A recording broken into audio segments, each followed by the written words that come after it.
Moving ahead for YouTube. I'm going for YouTube. I've always wanted to be on YouTube, right? No. Yeah, You always wanted to be a YouTube star. Tell my kids to tune in. they'll be like, yeah, it's on YouTube. I feel like our Robin never makes it. So she's like doing a video on YouTube. And Yeah, I'm right, like, even though. no more YouTube. I think she's found enough like Netflix shows that she's in. Poor- And then YouTube is full of kids. Yeah, I'll be like, okay, kids, all right. You're live and recording. All right, well, welcome everyone to the semi-annual meeting of the City of Albany Industrial Development Agency Audit Committee meeting today on March 7th, 2024. My name is Joe Better. I'm the chair of the Audit Committee, and I'll note for the record that we do have a quorum. And so I think if we can start, first we do is a motion to says the meeting minutes were published. If I could get a motion to waive the reading of minutes and adopt them from the previous meeting. So move. Second, all in favor? Aye. Okay. Next, on unfinished business, we have none, so we'll move on to the new business. And the first part is the review of the draft 2023 audited financial statements. So I will just provide a brief overview, if I may, just before I introduce you guys. So obviously, we're here today for a review of the draft 2023 audited financial statements for the Industrial Development Agency. We have Christina and Stephanie here with us to talk about that further from Tilbecker Tremonti. But before we jumped into that, we did want to allude to one of the areas that we talked with the TBC team about previously. There is new guidance with respect to auditors and how they have to relay certain information in the audit that they'll talk about as part of their report out. But we did want to call attention that it mentions two significant risks that are just general statements that are put in all of the audits moving forward, one related to management and one related to cash. And so just to, have the understanding that those will be in every audit for every entity. And they'll talk about that in a little bit more detail, and I'll kick it off. All right, thank you. Hi, I'm Stephanie Mumford. This is Christina Jurasia. So hopefully you all have the draft of the audited financial statement that we provided last week. I'll kind of just go into high level detail. I'll talk about what's new in the financial statement, and then I'll jump to the significant risks that Ashley had alluded to. So the audit for the IDA on the independent auditor's report. So you've received what we call an unqualified opinion, which is basically that the statements as presented, we feel are fairly presented fairly in all material respects with the financial reporting. So that's what you want there. There's nothing really new in the auditor's report in terms of it just outlines the basis for our opinion, what management's responsibility is, which is essentially you're responsible for the preparation and the fair presentation of the financial statements. And then it's our job to make an opinion on those financial statements. If we want to move, if you're trying to follow along, after the auditor's opinion, it goes into management's discussion and analysis, which is your guys' analysis. So we don't really need to go over that in detail.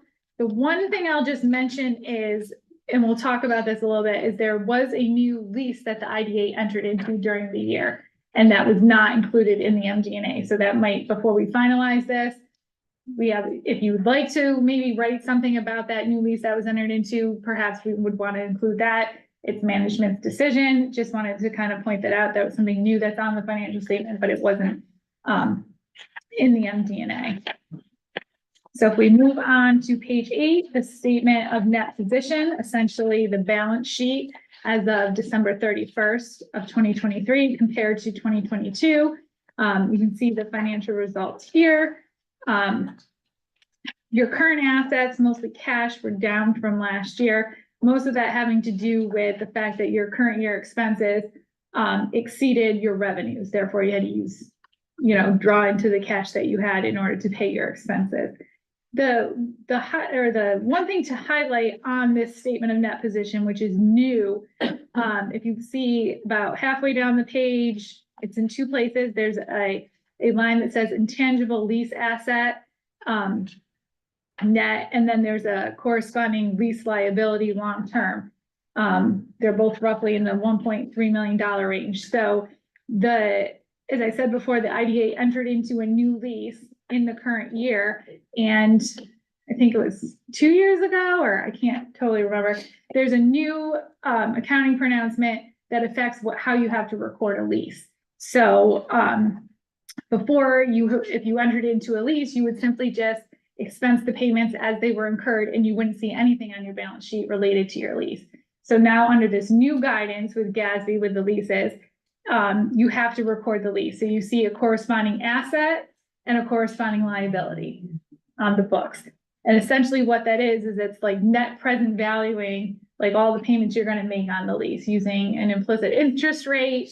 And there's this whole calculation that's involved that Tom had done and we had audited. So that simply is what that is there. Does anybody have any questions about that? Because I think when we get to like the income statement, we're going to see a little bit, you will see some more stuff with the lease, and then there's some footnotes regarding that. But it's not, I mean, this is what the rules are now. So this is how it's presented on your financial statement. No, No, this is the community center, Arbor Hill Community Center, and it goes out to 2099. Yeah. Which is usually leases aren't that long, but this one is. The long one, yes. It's gonna be there long before we. And we'll see that when I'll have to touch on the footnote briefly, because you'll see all the future stream of payments you're gonna make, how far out they go. Like a renewal. Yeah. now, having seen from other areas that new GASB standard, I know Okay. they're capitalized, so I'm somewhat familiar with it. So Okay. yeah. It's just it's different. And then you see like in 22, there's nothing there. And all of a sudden you got $1.3 million. So you do have a total net position at the end of the year of $3.6 million. So if we flip on to the next page, the statement of revenues, expenses, and your changes in net position. The agency fees, the revenue number is down based on the number of projects that closed in 23 versus 22. And then of course the expenses that are there, if you kind of go down about 3/4 of the way down the page, you see the non-operating expenses. This is where we now show the lease expenses and then amortization expense. So those first two lines there, those both relate to the lease. So essentially what happens now is you don't expense the cash payments you made on your lease. But what happens is that asset that's now on your balance sheet, you're amortizing that asset now over the life of the lease. So that's the amortization expense piece. And then the other piece essentially is the interest portion that's like in terms of that gets from like the net present value of that. So then your total lease expense for the year, if you add the two numbers together, it's a little over 60 grand. And the cash payments you made were only roughly 33,000. So you now end up with an expense higher than what your cash paid. And most of the reason for that is because, as Tom alluded to, is a very long lease. And with the interest rate that's calculated in there, that happens. Now, as you go through time and we get later in the lease, your expenses will probably be less than your cash payments, what will hit the income statement. So it's just a little different way of looking at things there. Are there any questions there? So overall for the year, there was a net loss of $462,000. Okay. I wasn't going to go into detail with the footnotes unless anybody wanted me to, other than on page 15, at the bottom of 15, there's a footnote that is the intangible lease asset. So it just shows the gross cost minus less the accumulated amortization. And then on the following page, 16 is the disclosure with the lease footnote here. So you can see the breakout of the expenses, the same $60,000 we talked about on the income statement. And then the chart down the bottom of the page, it's just showing that like it was a new lease as an addition. The liability was an addition this year, the amortization, and the amounts that the column that says amounts due within 1 year. And then it's blank, it's got nothing, it's zero. So essentially because of the interest rate, the length of the lease, essentially all the payments you're paying right now are really all interest. So there's no principal being really paid down on that, the number that's on the balance sheet. So principal won't start to kick in until much later in the lease, just due to the length of the lease.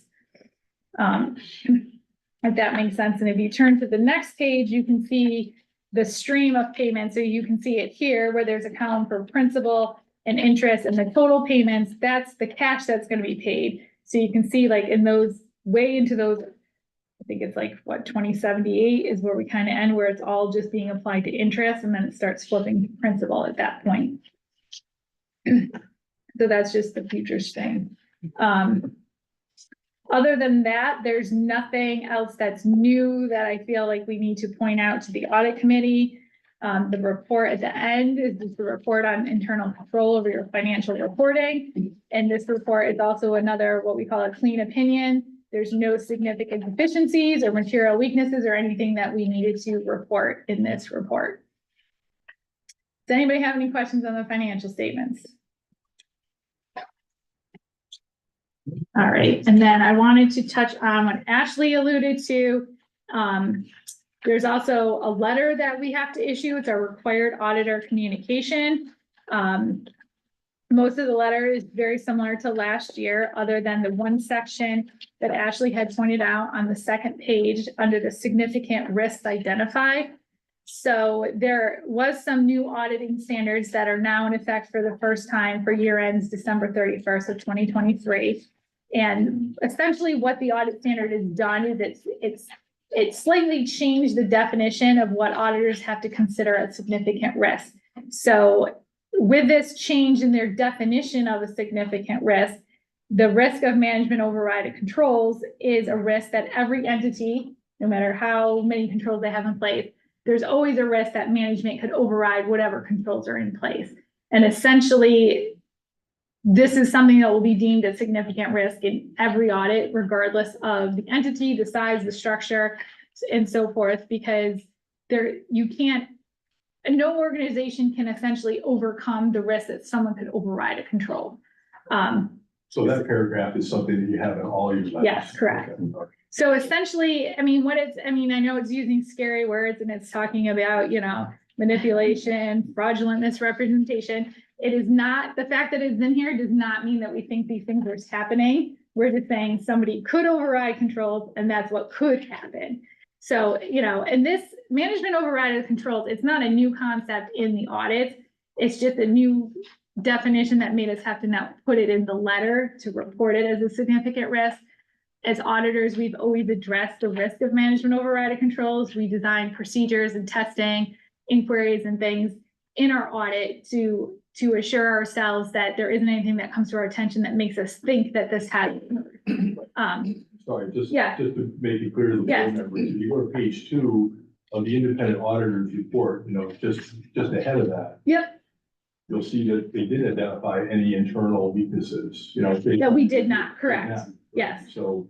Correct, yes. So it is scary language, but. Yes, I understand, I yes. recognize that it's something you need to have in here, but. Right. They have looked at our internal control mechanisms. Right. And like I said, we've looked at your internal controls. We don't have any deficiencies there, nor has anything come to our attention during the course of our audit to make us that evidence that we feel that someone has overridden those controls. Of course, we don't look at 100% of things, but nothing has led us to think that there's an issue there. And then the other risk that's there is just the inherent, it's with cash, not because we think anything has happened, but just due to the nature of what cash is, how liquid it is, that it could potentially, it's vulnerable to misappropriation of assets. So that's something else that we've identified once again in all of our audits. And then we do procedures against that as well. So it's standard language. Yes, correct. We don't see cash here, right? I mean, Cash meaning you have a cash account. Cash account, it's not just cash warrants, they define cash as what's in the checking account. Yes, And in our savings account. Correct. Really? Yeah, So- yeah, Yeah. it's not a full definition. So it's not like we're a retail organization. no, yeah, A a $10 bill in one drawer and 20 in the other. Yeah. No, You do that? but like I said, these, Well, I'm told some entities do that. I'm advised. yeah. So as much as like there's some scary language in here, we don't feel there's any concerns. We're just simply required to acknowledge that these were significant risks we identified in our audit. And then we did audit procedures in these areas, and we don't have anything to report back to the audit committee in those areas in terms of that. In terms of the rest of the required audit communication, there's nothing new in this letter. We didn't have any difficulties with management. We didn't have any significant misstatements corrected or otherwise, and so on and so forth. So there's nothing else really to highlight in this letter and nothing else new. I guess that's it. Any other questions for? All right, well, thank you. So I guess at this point, I don't think we have to do a motion. Do we just move on or do we? Motion for positive recommend, to move it to the full board. Okay, okay, all right, so, if there's no others, could I get a motion to? So moved. Yep, second that, all in favor? Aye. Aye, all right. Is recommended to the full board. Okay, With a positive recommendation. with a positive recommendation, yep, yes, positive, thanks, yep, with a positive recommendation, so, yep. All right, so next up we have, so at this point, we have to move on to the draft of the Paris report. I don't know, if you guys are welcome to stay. I know you have to swing back, so sorry, I appreciate your patience bearing That's through fine. this part. It's a Go little ahead. grueling, That's so. Next item on the agenda is the review of draft 2023 PAIRS report. All right, let's get into the fun here. Do you want to think about it? Sure, so we looked at this report, at the, last month's board meeting. So there's been significant updates to it, mostly more jobs numbers coming in, more refining of figures that have come in, more going back to project beneficiaries to gain, more clarity on why they may have underreported, why they may have overreported. So, there's some updates there. Emma and Cassidy have done an amazing job. It is wildly labor intensive in terms of the back and forth needed to get this to where it sits today. And the last thing I'll say is just to remind everyone, it is a living, breathing document. We do expect it to continue to change, albeit slightly at this point between now and the end of the month when it will be submitted into Paris. So without further ado, I'll turn it over to Emma. Thank you. So we will focus on the job numbers today. You have in your packet a PAIRS report, which includes kind of piece by piece breakdowns of jobs. Rather than hit you over the head with that, we're going to focus on a big spreadsheet that you have in that larger format. So you have in the IDA, all of our IDA straight piece active projects, and they're reporting there. A little bit of an overview, kind of building off what Andy said. So this is, these are all of our active straight piece projects. As a reminder, we do a cost benefit analysis of every single project that we're looking at as part of the approval process. So for many of these projects, the benefits are above and beyond the jobs created. So while we're focusing on the jobs for our reporting, there are other benefits for a lot of our housing projects. That's revitalization efforts, it's blight remediation, creating housing in needed areas. So there are benefits that aren't represented in the numbers we're talking about today. We're going to go line by line on our report, row by row, and we'll focus on projects that are underreporting. In particular, we're going to focus on projects that are underreporting at 80% or below of committed jobs. The reason we use the 80% benchmark is because that was set in place in 2015. We instituted the recapture clause. So all of our projects that closed in 2015 or after have a recapture clause that if they report 80% or below 80% of their committed jobs, it may be an event of default. Those are highlighted in a light pink on the spreadsheet, so we'll call those out. Kind of some big picture numbers for you, so just to set the scene. So we have 69 straight piece projects. 68 of our 69 projects have reported at least a draft version.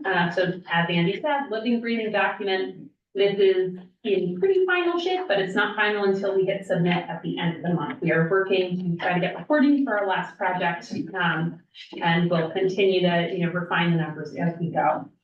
18 projects are under construction, so that's about a quarter of our portfolio. So we do have construction jobs noted as well. In terms of our completed street lease projects, that's 51 projects, and we have 40% of them are reporting at or above the 80% level. So that's just about 78% are reporting at or above the 80% level. 11 of the projects, so 22%, are reporting job numbers below that 80%.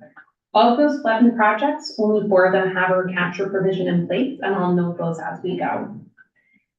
We have also received all of our reporting for our sales tax exemptions. We've seen in the finance committee and at the board level as well, some different sales tax overages, and we are working through recapture on that. In general, we're kind of evenly split. So about a quarter of our projects are reporting more jobs than they estimated, and a quarter of our completed projects are reporting less jobs than they originally estimated. So kind of evenly down the middle. All right. A little bit more to set the scene. On the left-hand side of your sheet, there is a column of numbers that just goes 1 through 3 and onwards. That's just to refer to what row we're on. As I go through, stop me with any questions, stop me if there's any projects you want to talk about that I'm not highlighting. We're happy to kind of provide any more detail we have or go back to project beneficiaries and get more information as requested. So with that said, we will start at line 10, which is 144 State Street. 144 State Street, so this is the Renaissance Hotel. In the summer of 2023, they did come to the IDA board for a pilot amendment as part of a new investment in order to maintain the Renaissance flag. They had originally, back when the project closed in 2014, committed to 162 jobs. In the past couple of years, we've seen a decline in that because of COVID and also kind of a right sizing of their operations and how many employees it took to run the banquet space. This year, they are reporting 100 jobs. When they came through the board in 2023, they did revise their job estimates to 91 full-time equivalent employees. It hadn't closed yet as of the end of the year, but next year we'll see those numbers shift. So I wanted to highlight that while they are underreporting under the 80%, they do not have a recapture provision in place, and they have already worked with the IDA to kind of right size those numbers moving forward. And sorry, just to add, so on the new deal, on the amended restated deal, there will be a recapture provision in there. So, Right. So that will be a new part of their obligations. Thank you, Joe. Line 12 is 40 Suben LLC. This project had originally committed to 3 jobs on site. They have reported 0 jobs. They do not have a recapture provision in place. One other note, this is a project that the committee and board saw come through in the fall via a sale and a requested transfer to pilot. So there is currently new ownership of this property that is working to get that ground floor retail space reprogrammed. Thank you, Andy. Line 15, 46 Sheridan LLC. This project had originally committed to 25 jobs.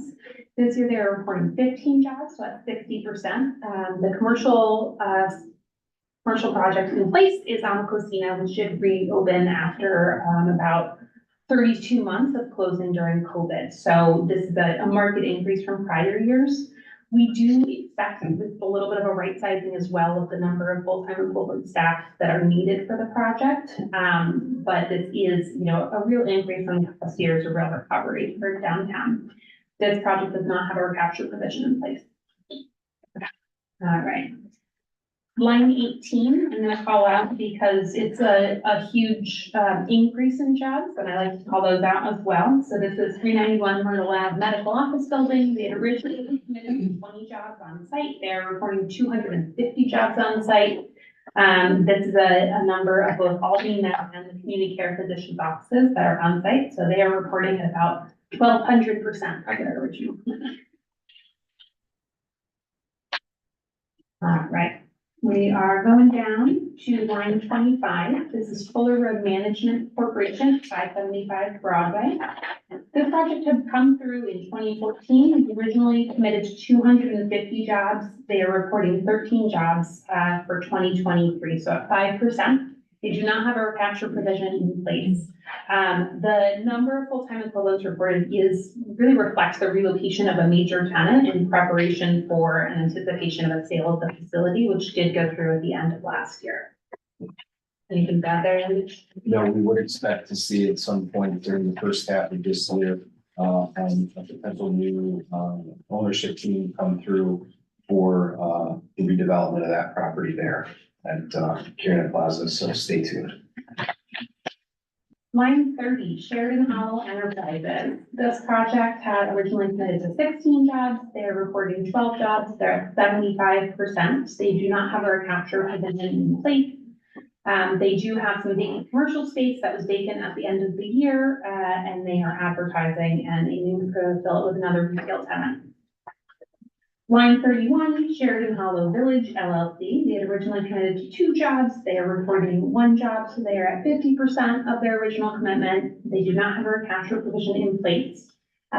This project had 2 employees and a maintenance tech actually left at the end of the year, and they're currently advertising to fill that position. All right. I'll draw your attention to row 43, 76 North Pearl LLC. This is another kind of increase in jobs, kind of a market increase. So just calling out a couple of those as well. This project had originally committed to 15 jobs, and they're reporting 43 full-time equivalent jobs. That's 331% of their original commitment. This is due to the relocation of a large lobbying firm into the building, as well as the real success of a couple different food service and hospitality establishments in the building. We're now moving into some of our more recent projects. So we're going to move to row 45. This is 16 Sheridan Ave LLC. This project closed in 2019. They originally committed to 12 jobs. They are reporting 4 full-time equivalent jobs, which is 33% of their original commitment.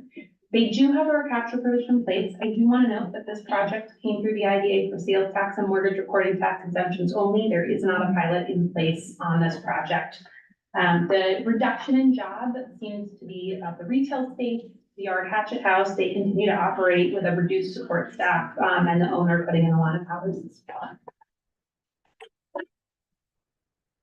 Row 48, the Swinburne Building LLC. This project originally committed to 4 jobs. They have 3 full-time equivalent jobs. They're at 75% of their original commitment. They do have a recapture provision in place. They've been able to realize efficiencies in their office and superintendent and maintenance staff. So that's the reduction in place. For those wondering, that is the mixed-use affordable housing complex that was built where Manning intersects Central near Lakers Stadium. Excuse me. So just to give a little color here. And I'll kind of add a little additional color to the next line down. Row 49 is Swinburne Commerce LLC. This is the commercial portion of that same kind of lot of plans came through the IDA, and we were evaluated together. They had originally committed to 43 jobs. They're reporting over 127.29 full-time equivalent jobs. So that's, 296% of their original commitment. That's due to a Whitney Young's large presence there, as well as the Equinox out of the building. Well, a couple other kind of smaller storefronts on the first floor. Row 50, the Rep LLC. This project originally committed to 31 full-time equivalent jobs. They are reporting 12 jobs. They are at 39% of their original commitment. They do have a recapture provision in place. So this project came through as the Capital Rep feeder, and they've kind of changed their operating model. They originally intended to run a full-time cafe. They found that what works for them is to instead have that open only during events and not serving prepared food. In addition, a scenery shop that was originally planned for the building was spun off the organization and is now a way for them to actually, have some recurring revenue, but it's not in the same location. Line 52, 45 Columbia Street Association LLC. This job came through in 2020 for this project. They originally committed to one job. They are reporting 0 jobs, so they are at 0%. They do have a recapture provision in place. I do want to note this project came through only for mortgage replacement tax exemption and sales tax exemption again.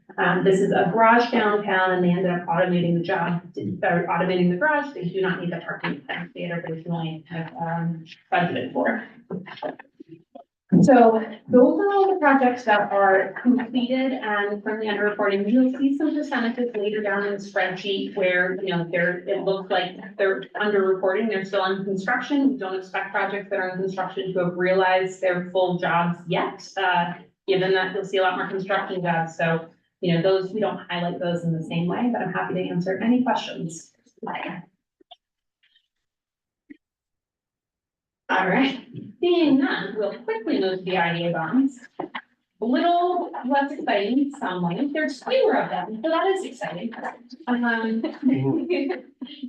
Overall, kind of the IDA bond side, we have 1,100 jobs reported for the year. This breaks down into 405 retained jobs and 695 created jobs. Generally, you know, we're seeing, as a reminder, the IDA no longer issues bonds. The Capital Resource Corporation is now our bond issuing entity. So these are all older projects. Some of them, the one that is highlighted, I believe is an error. I didn't have to pull that off the spreadsheet yet. That's Daughters of Sarah. And I believe we've moved them over to the CRC completely. Correct, and then that, I believe a portion of those bonds were paid down. Yeah. As well, which the bond firms will. You know what? You have a better version. Yours is highlighted anyways, so wonderful. So there are a couple, you know, projects that are under reporting. I'll note that Sage Colleges had originally committed to 416 jobs. They're reporting 321 jobs, so about 77%. This is due to budget cuts over the last several years, and as they've kind of eliminated under enrolled programs and consolidated departments, this has decreased the total number of employees. I do not believe we have a recapture provision in place for any of our IDA bond projects. Correct. That's the state of the IDA bonds. We are at full reporting, so that's great. We are, I'll be touching base with the auditors regarding the bond firms, but outside of that, you know, we've received everything we need from our project beneficiary. All right. Thank you very much, Emma. Thank you. Thank you. All right. So we've done the annual, so that's the, and we're on the annual report. So next thing I think we have to move on to is the procurement report. Sure, I'll speak to that. So, in your packet, you'll find an unsubmitted draft version of the procurement report that will get submitted, at the end of the month into the Paris system. And it's really listing out, really the vendors and entities that the agency has, contracted with. So you can see a number of familiar, entities on here, including Camoin Associates, WZHA, who are two of our third-party consultants. You can see, our auditors are on there with the services they're providing us. So, this report is something that gets completed annually and submitted into Paris. All right. And next, any questions? Okay, next, we'll do the investment report. Sure. The next item in your packet would be similarly a draft unsubmitted version of the agency's investment report. And really, this one's a pretty quick one, pretty small report. And it's really calling out a handful of things, including whether or not the authority's investment guidelines were reviewed. Did the authority or agency, in our case, have an independent audit, which we did. So these are our standard questions that we need to respond to within Paris on an annual basis. Also of note, all these reports, once they are finalized and submitted into Paris, will be put up on our website and be publicly consumable. All right, any questions on the investment report? Okay, And last and finally is the mission statement and performance measurement report. Sure, so this document, which may change slightly depending on any potential new data that Emma pulls in on the jobs front, really gives kind of a snapshot of some of the performance measures that the agency has laid out, including jobs creation and retention, capital investment made, and things of that nature. So this again is a report that we produce on an annual basis this time of year as well. All right, thank you. Any questions? Okay, none there. We don't have to make a motion on these, right? We in the past have chosen to take in all these and group them in one motion and move them forward at your discretion for a positive recommendation to the board. Okay, so could I get a motion for a positive recommendation to move these forward? So moved. Second, all in favor? Aye. Aye. And move forward. All right. So at that point, the only, we have to, next is review of management of assessment of internal controls. Sure, and so for the last document, this should be the last thing in your packet. This is a document that agency staff in conjunction with BST produces that really calls out some of the risks associated with the IDA's operations and then the subsequent internal controls that we have in place and has them out via bullet point. And calls out to what extent those internal controls are effective. And as you heard earlier, the auditors are from Teal Becker are certainly looking at our internal controls and they release their separate opinion at the statement time. So another report we do on an annual basis. Yep. Any questions from the board? Any questions? No, on my end, do we need a motion for this as well? I think so, Joe. Yes. Yeah, I recommend. Okay, so can I have a motion for positive recommendation to this, to the full board? So moved. The second, all in favor? Aye. All right. Thank you. Okay, so next we're on to other business, and that is compliance report. I think Emma has exquisitely gone through that. Yeah. So what we plan to do looking forward is we probably won't bring up the compliance reporting in detail again at the finance committee. We may bring up one more kind of conclusion snapshot type review at the board meeting. It will not be this in depth, but if there are any lingering questions from a project perspective, a jobs perspective, please feel free to reach out to staff. We will address those in that meeting, should you like that to happen. All right, thank you very much. Any other, unless anyone else has any other issues, then can I get a motion to adjourn? So moved. Second, all in favor? Aye. Aye. All right, meeting adjourned, folks. Yeah. One down, one to go. Well done. Thank you. Thank you, guys. With 1 minute. to switch over.